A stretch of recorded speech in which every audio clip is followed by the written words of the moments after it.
Hey, hi Latoya. Hey, blood work bestie. How you doing? I am absolutely amazing. Looking amazing, feeling Doing amazing, amazing. smelling amazing. Life I is knew you was just gonna say amazing. that. That's your intro. You know what it is? I've That's adopted your it and I intro. love that I've adopted it. I've made peace with it. Yeah, absolutely. I swear, every time you on cue. Every time. Listen, it's just, it's life. It's just so good. I almost said something. Keep talking. All right. Well, tonight we're back again in light of Mental Health Awareness Month. As we mentioned, Yes, we'll be back again this week. So yes. this week we are touching on a subject that is very, very necessary Mhm. and sensitive as well. So Yes. one of the most important things to recognize in highlighting Mental Health Awareness Month is suicidal ideation in dealing with someone who is suicidal. Yes. I just want to take this episode to kind of bring light to that and so that everyone feels supported if they are experiencing suicidal ideation or if you are the person who knows someone who's suicidal. Um, Latoya has her time when she'll chime in, but I'm just going to start off by discussing how to recognize suicidal ideation or suicidal thoughts if someone's having suicidal ideation. Even if they don't have a plan, Mm. just understand that that's still someone having suicidal ideation. They You don't have to have a plan. It's more common for people to think about it Yes. and not necessarily have a plan. And Right. some of the signs or things that you can recognize in someone who is suicidal would be they would be more isolated, losing interest in things that they normally enjoy, giving things away like valuable things, and or just talking as if they're leaving and never coming back, like saying goodbye. You know, Latoya, do you have you ever had a patient who was suicidal or that you had to deal with before? I would definitely say for sure. Yeah. And it's not always the most outright comment that they make to let you know that they are considering taking their own life or harming someone else. So it's not always as direct as I think whenever someone hears the terms suicidal ideation. You think of someone saying, "Hey, I'm going to commit suicide." And it's not always that blunt. They're not always that blunt. So it, has usually happened in a matter of conversation. So, you just having a conversation with someone, a client, or, a loved one or anything like that. And, it's cues, it's certain things that they say, like, you know what, no one will have to even worry about me anymore. I'm not even gonna worry anybody anymore with my issues. um it won't be long, from now that I won't have to worry about this anymore, or it won't be long from now that people won't have to worry about me anymore. you know those types of think you muted, boo. That's funny. I was just saying that that was on point because that's what I was talking about with the saying goodbye or talking about being a burden. So yeah, that's so you've heard it or experienced it with your clients before, someone in your Mm-hmm. career. Also just emotional signs of someone being suicidal, like feeling numb, hopeless, lost, or feeling like they're invisible. Nobody can relate to them. They can't relate to anybody else. Mm-hmm. Of course, sometimes people with depression or suicidal ideation will be having sleepless nights or sleeping too much. So it really kind of varies Mm-hmm. based on whoever the person is. A Mm-hmm. lot of people have a lot of fatigue. You'll notice appetite changes. And then, like I mentioned, just not wanting to participate in things that they normally enjoy. A lot of people, though, Latoya, are functioning while silently suffering. So, especially in the community of highly achieving individuals, men and women. A lot of men are under a lot of pressure, and especially in the African American community, in the healthcare field in particular as well, because we see a lot, we do a lot, we give a lot. And also we're caretakers even at home. So you're a caretaker at work, caretaker at home, that's a lot of pressure and um a lot to hold up to, Yeah, a high standard to have to hold yourself up to. So for they sure. suffer in silence and don't feel safe, like there's a safe space for them to Right. express themselves or go to someone who would understand what they're going through. So Exactly. if someone does reach out to you or come to you, of course you would be that person's confidant, Mhm. and that in itself can also be heavy. Yes. Being someone's confidant, being the person that person calls when they're feeling, hopeless or feeling like they don't want to be here anymore. So it's important to talk about what to do if you're in that situation. If you are the person that someone confides in, and the first thing you want to do is take it serious, right? Yes. You don't Yes. want to, brush it off as, oh, that you tripping, or, Hmm. you say that all the time. Definitely take it serious, but Hmm.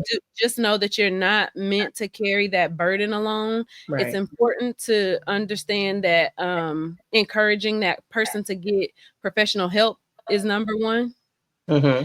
because you want to be sure to provide that support, because you don't want to be regretful later.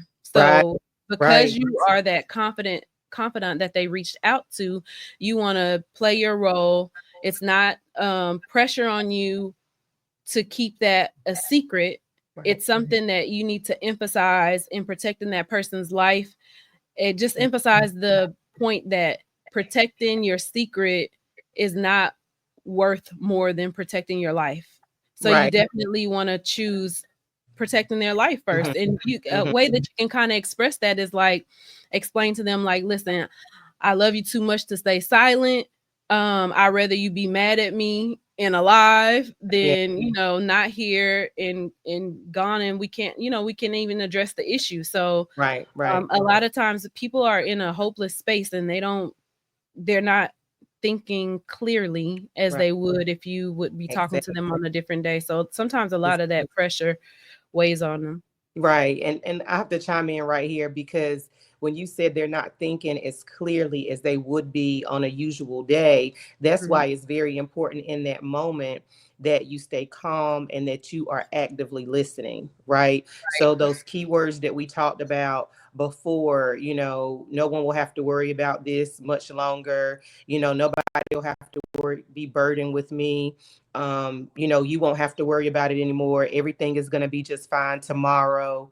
Things like that. That's when you want to dig a little bit more while you're staying calm. So you don't want the tone of your voice to elevate. You don't want it to go lower. You want to stay calm and be peaceful in that moment so that you can truly find out where they are and if this is really something that is serious. Because as Sweet TMP said, there are people who are currently walking on this earth who once did hear these words from someone and who felt like they were just this person that they loved was just going through a tough time. They did not want to feel that they were, not necessarily supporting the person in the moment. So they didn't do anything or they didn't tell anyone. And then that person went on to take their own life. And that's a guilt that people carry when they know that they were the last person that someone who actually took their own life spoke with. And these signs were clear to them, but they just didn't take them seriously. You want to be their confidant, but you have to remember because they are not in the mental space that they usually are, that they are talking to you because one, they trust you. And that means that they're trusting you to make the best decision for them because them actually coming out saying it to you is their cry for help. It is them saying to you, please help me, without them saying, please help me, or I need help. So even if in that moment you don't, necessarily want to say, you'll be mad at me now, but you'll thank me later. you can get more information from them, and then you can report it appropriately so that you can make sure that they're safe. And as they start to feel better and start coming to themselves, then you can let them know, hey, it was me. I was the one who did that for you because I felt that you were not safe in that moment and I wanted you to be safe. But asking those direct questions, when did you say that everything was going to be okay? Mhm. Right. Mhm. You don't have to, which I know that we're trained, and it's like, well, do you have a plan? Do you have a plan? Right. And Right. sometimes people in that mental space is not as direct. They don't take those questions well. So, when did you say everything was going to be okay? You said Mhm. tomorrow. So what's going to happen tomorrow? Right. What's so special about tomorrow? Right. And then usually, well, you know what? Everybody's going to be okay. I'm not going to be, they might say, I'm not going to be in this world anymore, Mhm. something like Mhm. that to let you know. And then that's letting you know where their risk level is. Like, hey, they're talking about this Right.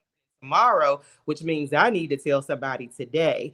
But if it's someone telling you, and Sweet TMP, you're very this is definitely your niche, with people just letting you know, I'm just ready to give up. I don't, this is so hard. That's letting you know that people are hopeless. And in that way you can kind of get a feel for, is this somebody that want to take their own life, or is this someone whose mood is really low and maybe they're going into a depression? Yeah. Yeah, I agree. And I just want to chime in real quick to say that trying to determine that thin line of is it or is it not, the best thing to do is just come directly out and say, hey, are you suicidal? Are you thinking of ending your life? Do you have a Right, plan? right. So that there's no gray area, especially when dealing with someone who's suicidal. Like, the best thing to do is just to come out and ask that question blatantly to the client or whoever you're talking to, because Mm-hmm. people really do feel disconnected Uh-huh. and from disconnected from their purpose, and they're in a dark space. So, sometimes bringing just that question alone strikes them like, dang, am I really thinking this way, or is it just, I'm going through this and having a bad day? So that's a good point you bring up, and just being blunt about it and coming straight out is the best way to address that. Right, right. And making sure they're safe, like they're in a safe place. If it's someone that owns weapons, and if it's someone that you're speaking with now in a professional setting, you won't know. So you will have to be more direct. But if this is your family, your friend, Mhm. or someone who you just met who's attached themselves to you, and they're, communicating this to you because they feel that you would be a person they could be safe with, then you need to, come out and ask, do you have any weapons? Do you own a gun? I remember asking a friend of mine, is your gun put up? Mhm. And then their response is, what? What are you saying? Because listen, in the moment, I just need to make sure that's not what you're saying you're going to do. Right. Right. Right. Especially in a situation such as theirs, that was a pretty severe situation, a pretty challenging situation in life. And when you start, speaking language that lets me know that your mind and your thoughts, are in a really dark place, then Mhm. it is my responsibility, my human responsibility, to make sure that you will be safe and that I can connect you to, immediate professional support, so that you can maintain your safety, right? So that I can help maintain your safety. And then, it's also necessary sometimes to help create a safety plan, right? So, like, okay, I hear you. I know you're saying this is what you want to happen. So, I'm gonna, make sure that they're in a headspace where they're not trying to harm you either, so that you can help them create a safety plan. Like, hey, can you get some clothes on? I'm gonna come and get you. I'm gonna take you somewhere, take you to a place that we can make sure that you can stay safe. That type thing. If they're not in a position to where they're going to hurt you as well, you always want to stay Mhm. safe. Mhm. I'm a big advocate for activating EMS. I'll tell you that right now. I will activate EMS and have them to come to where that person is. But if this person's reaching out to you in that moment and they're, speaking in a way you've never heard them speak before, you know, um, then you have to really evaluate the situation if it's safe for you to put yourself in that situation. Like if someone comes Yeah. to your house, if they come to your house and they're like, hey, I got these thoughts going on, I don't know what's happening, I'm feeling this way. If it's really they're recognizing that their mental health is thrown off, then activating EMS is the way, right? For you Right. to make sure that they stay safe. Emergency rooms are definitely trained to care for individuals who have some suicidal ideations, and they've created some teams now, right, with law enforcement, sweet Mm-hmm. TNT, who Mm-hmm. become trained in knowing how to speak to people who have, let someone know that they want to take their own life. So they're actually trained in how to actually talk to them. When I had to activate for a client, I'd let them know, like, hey, this person does not have the best relationship with law enforcement. So I don't know if you should just send them in there directly, because Right. I don't Right. know if that would go well. But they sent a team out that was trained in knowing how to speak to someone who has said they were going to take their own life. So they maintained being calm. And they actually did very well with this particular client. So I was very pleased. I was very pleased and very Yeah. impressed, for sure. Yeah. I feel like that definitely is situational. Well, depending on the state that you're in, they do have those Hmm. specialized teams. I wish they had it everywhere, because that really, I'm sure, Hmm. makes a big difference when dealing with someone who's having a mental health crisis. Having Yeah. someone specialized or trained in that area to come in Hmm. and see the Hmm. person. Hmm. Latoya, go answer your door.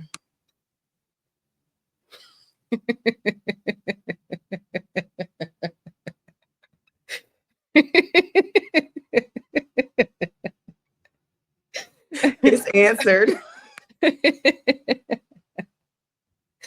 All right.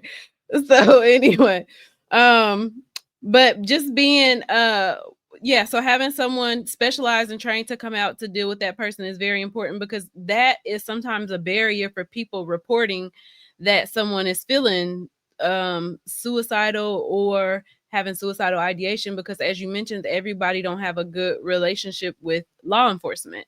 So it's, and also in the African American community, we've seen things go left way too many times. Right, So right, that definitely is something that that is probably something we should think about more, as far as when you're planning or have a plan. When you talked about creating a plan for that time when you do have to um involve someone else in helping this person get the help that they need. So just kind of having that in the back of your mind, like, what would I do if that, if your friend or someone that you deal with on a personal level has history of suicidal ideation or could possibly be suicidal, then it is good if you're that confidant or that person to kind of think through, like, what would I do in that situation? Because you never know when if that call comes through, like, what are you going to do? It's a lot of right. pressure. It's heavy. Right, right. I mean, and that's why it's important to,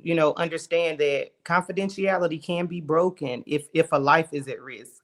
I mean, we're taught that as professionals, but I'm telling you that as someone just in the community with people that you love, and that you are around and that you engage with, adopt that rule as your own too.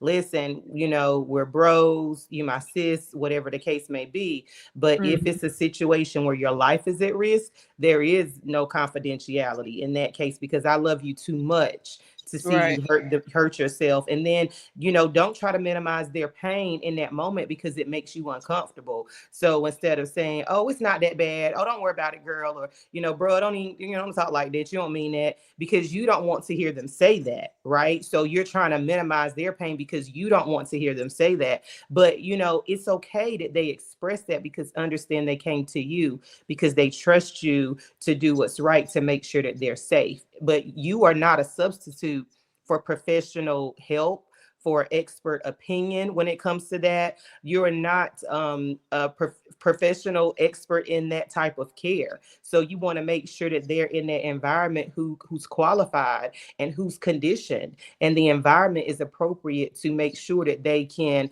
protect and maintain safety of that person's human life. Yeah, and then not only just thinking on the level of you're not in that profession, but you don't want to put that pressure on yourself. Like, what if it don't go the way that you thought that it's gonna go, and then you feel like I should have done more, I should have, you know what I mean? Like I wouldn't even recommend you putting that weight on yourself of being the person who try to figure it out for that person. Like when they're in that space, sometimes it takes a little bit more than just the talk, or a little bit more than what you guys have done on other occasions. But people being having faith or belief or a sense of calling in life, those are things that kind of help bring people back down to okay, I do have a purpose, I do want to be here. Prayer, meditation, affirmations, and sometimes just being in silence and just um breathing or taking a moment to yourself, because sometimes life is just too overwhelming, or just dealing with situations in life can be too overwhelming. And restoring that connection to something bigger can give them something to fight for, something to stay here for, something to um change their mindset to try to adjust their situation to be here longer, so that they can make a better choice of wanting to live versus trying to end their life. I Right. also want people to don't wait until it's like that crisis moment, Mm-hmm. when you know how you feel like things are just piling up, things are getting worse, worse, worse, worse by the day. Yeah. Don't wait until it's that crisis moment to get help. I want to normalize therapy, of course. I always encourage Yes. therapy for everyone. Please, uh, listen, I got to interrupt, Sweet Tea okay, MP. what girl? Please, African American community, let us normalize therapy. Understand that it's very, very healthy. It's very, very healthy.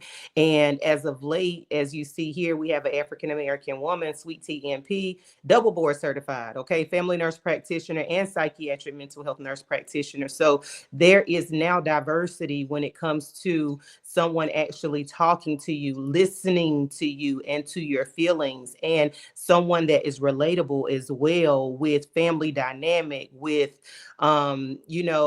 dynamic in friendships, with parenthood, with marriage, with life, and with pressures. So let us normalize having a healthy state of mind, Mhm. right? Let that be something that you encourage within your home, within your family, within your friend circle, within your community. Let us normalize that a healthy state of mind is okay. And that helps us to live a better quality of life. Okay, go ahead.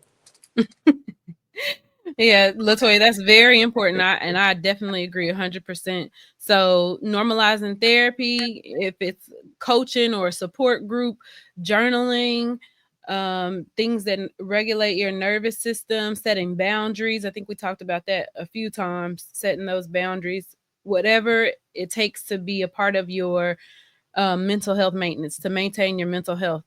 Um, Mindfulness exercises, like we just talked about, calming the nervous system, things such as breath work. We've talked about breath work before. I like to do what they call it, the box method. You breathe in for 4 seconds, breathe in for 4 seconds, hold it for 4 seconds, and exhale for 4 seconds.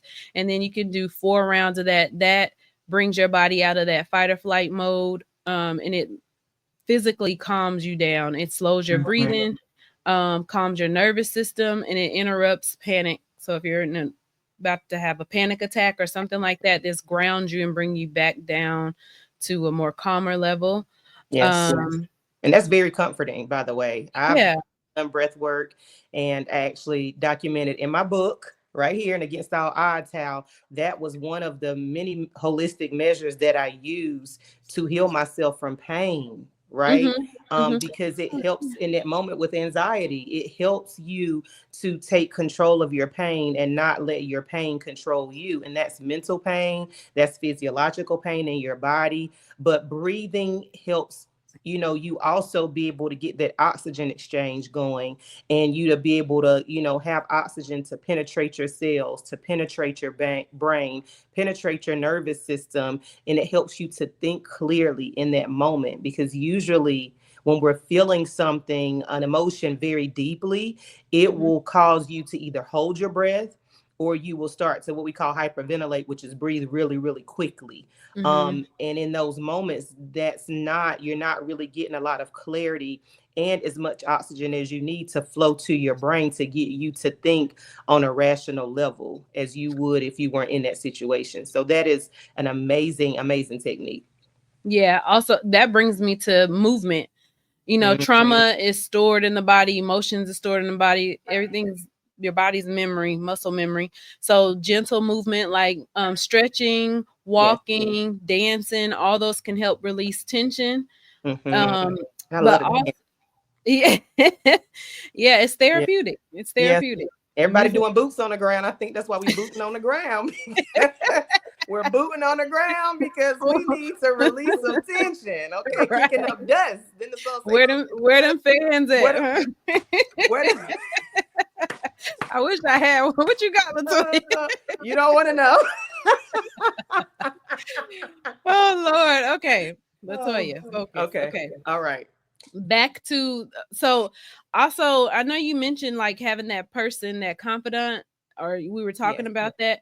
So that one person to reach out to, you know, a lot of people feel like I don't want to bother somebody or nobody Mm, understands what I'm going through. yes. You want to encourage this person that you know, when you talk about having that circle, those people around you who support you, pour into you like you pour into them, be sure that you have people around you that you feel comfortable with and that you can, when you are in need, you have someone that you can reach out to and try to kind of open up that conversation, especially if you know sometimes everyone deals with stress differently. So sometimes you know your friends or you know your people who might not handle stress so well, or you Hmm. know are dealing with a lot, and it's just like I want to be that support system. I want to be that person that they reach out to.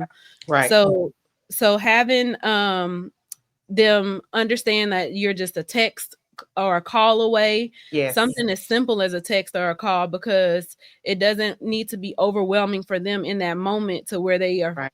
just overwhelmed with the thought of even reaching out to you about what they're going through. So Right. a safe word or a code word Hmm. is good. You know, something just as simple as mangoes, or I love to eat a mango, or something, just whatever it is that you guys have discussed before. And or today is one of those days, I need a reset, just whatever Hmm. phrase or word it is to let you know that Right. your friend or whoever it is in need, and you Right. immediately, whatever it is you got going on, whatever it is you're doing, you stop and you check in with them. Right. And So that's like, oh, go ahead. that's why genuine friendships are important as well, because you want to make sure the person that you call friend is the person that you can call on. Do you Right. understand? And call on to help make decisions for you in a situation such as this. Mhm. This is a good time as you're listening to this to reflect on who was in your circle, and Right. the people who I talk to on a regular basis, or the people who call me on a regular basis. If I was in a situation where I felt like I didn't want to live anymore, could I call them and could I trust them to make sure that I was safe and I got the help that I needed? Could I make sure that this friend had my best interest at heart? So genuine friendships are really important for more reasons than, just someone that you can talk to when, you need someone to talk to. But it can be Yeah, life or death. And you want to make sure who absolutely. you're surrounded with definitely has your best interest and your safety at heart. Yeah. Yeah, that's true, because who you're surrounded with, I'm sure you're pouring into your circle. Right. Like, you wanna be sure that someone can be there for you as well. You don't wanna be Right. the only person that everyone calls on, because usually Right. that's the person who's suffering in silence, as we discussed Yeah. earlier. Them Yeah, strong so friends, Jesus. mhm. Us strong friends.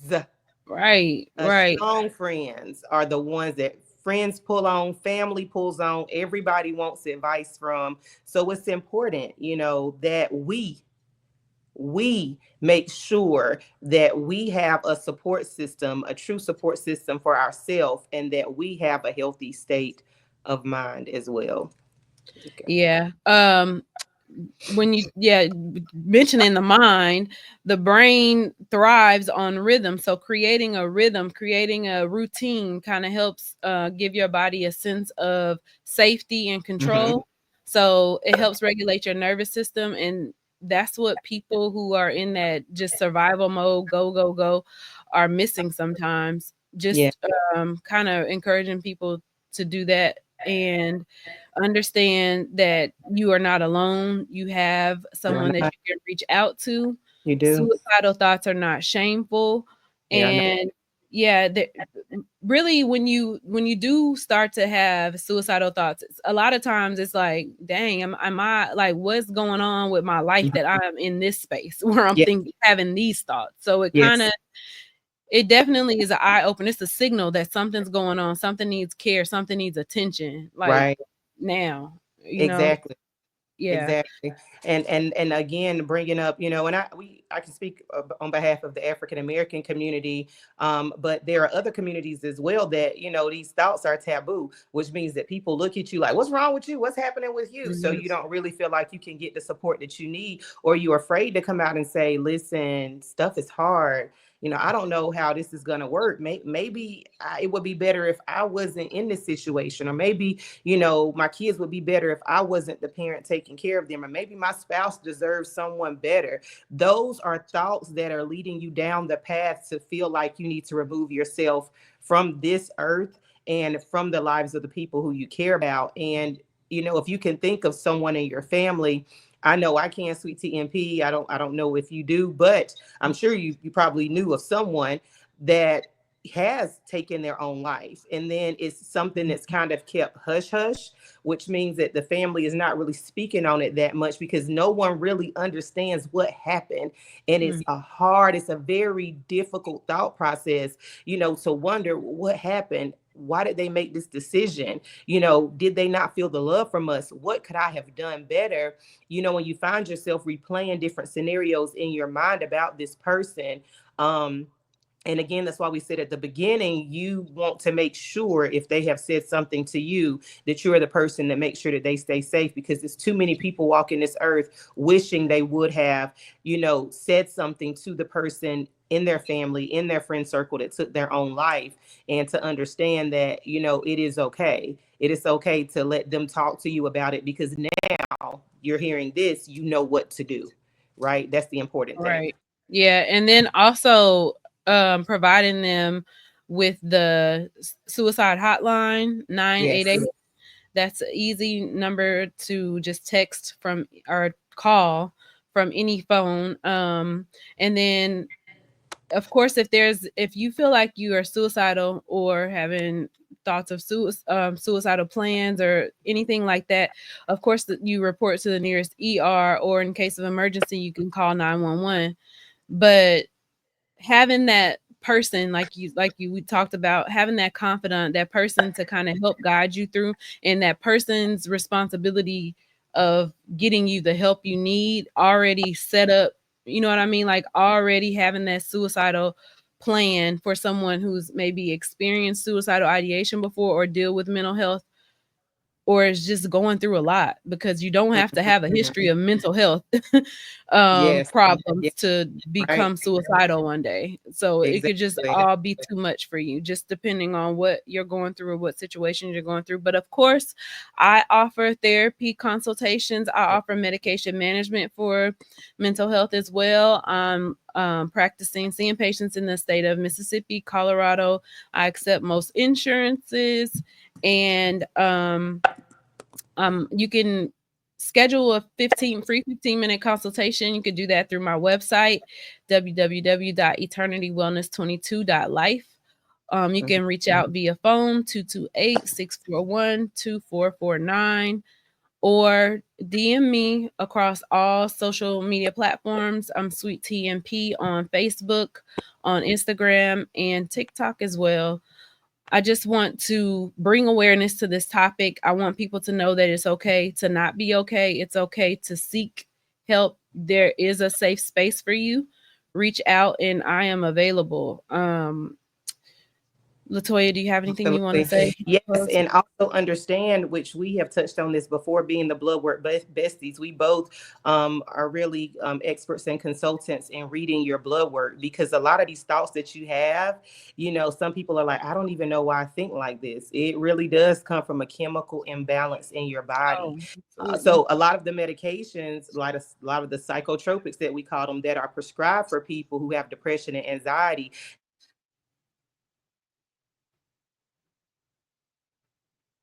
Latoya, I think you're frozen. Let's see.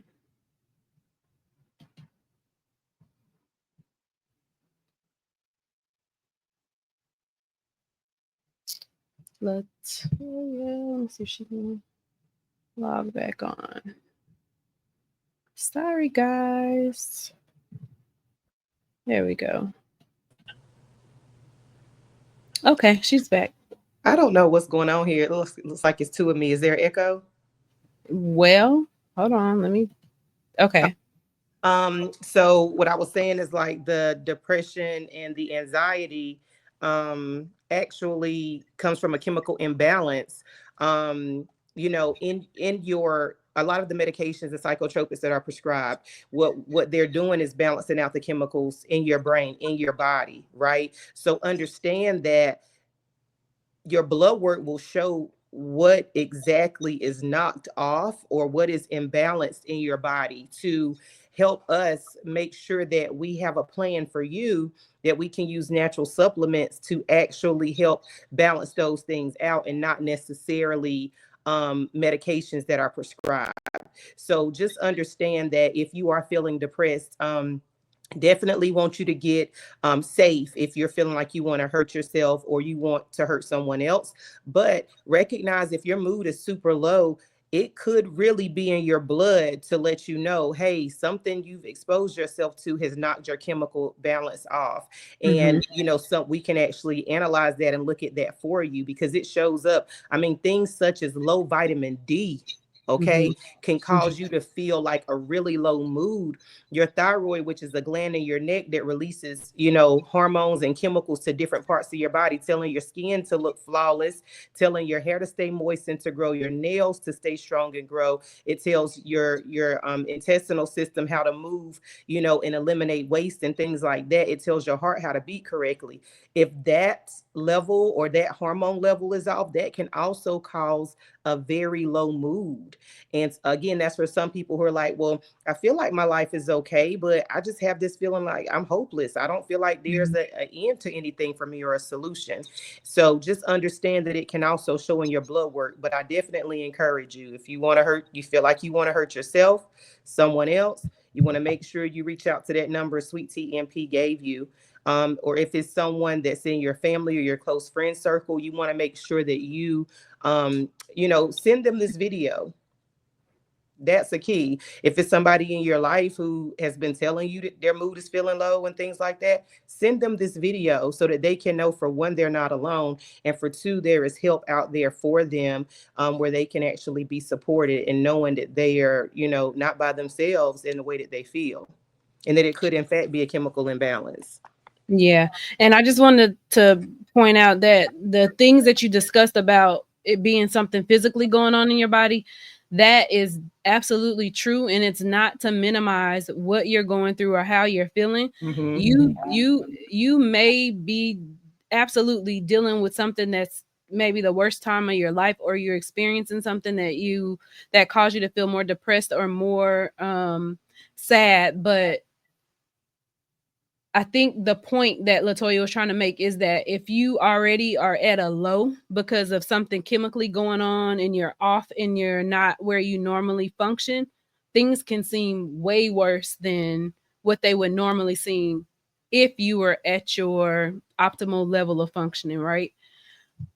So the root cause, you were talking about the root cause blood work analysis, right, Latoya? Yeah. So not to minimize anything that we discussed here, but just to kind of let you guys know that your body is a whole, seen as a whole. Like, that's what the point of the approach of functional medicine to mental health is to see your body as a whole, not just the symptom or whatever you're experiencing in that moment, but everything's connected, and you definitely want to look at everything from a large a broader point of view, like look at everything holistically. Latoya, did you need to shout out anything before we wrap up, because I'm about to wrap up. Well, I know the main thing for me again was just driving home that you maintain your safety, and that there are friends or family that are actually verbalizing hopelessness or feelings of not wanting to be here anymore. Now you know, and you have the correct steps and the safe steps to follow to make sure that they get help. If you like information like this, Sweet Tea MP and the Bloodwork MP, myself, the Bloodwork Besties, we will be going live. I think we have 2 more lives for the rest of this month. 1 more live. Mm-hmm. For the rest of this month. So we've been going live every week to provide you guys with information. If there's something that you want us to talk about, we will make sure we keep you anonymous. Inbox myself, inbox her, and we will actually utilize that as our topic to bring you guys information. And starting next month, we will start going live once per month.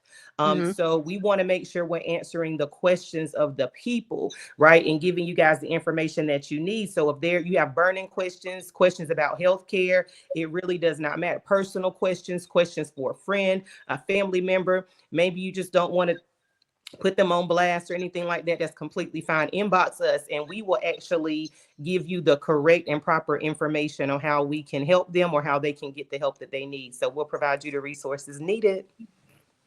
Absolutely. And remember, love is the highest frequency. And sometimes healing begins with just simply being honest about the pain that you're experiencing. So feel free to reach out, as we already discussed, and we will see you guys next week.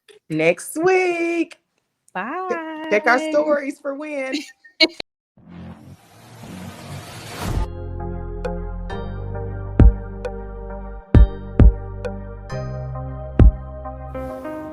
Chanell Love 22. It's a vibe. Like, follow, and subscribe. Disclaimer. The information shared on the Chanell Love 22 podcast is for educational and entertainment purposes only and is not medical advice. Neither the host, guest, nor the podcast assumes responsibility for any actions taken based on this content. Listeners are strongly encouraged to consult a licensed healthcare provider before making any changes to their health, including medications, supplements, or treatments. This podcast is intended to comply with applicable regulations. However, it is not a substitute for legal or medical advice specific to your location. Listeners outside of the United States should ensure they follow healthcare guidance and regulations relevant to their regions. Thank you for listening, and remember, health is wealth.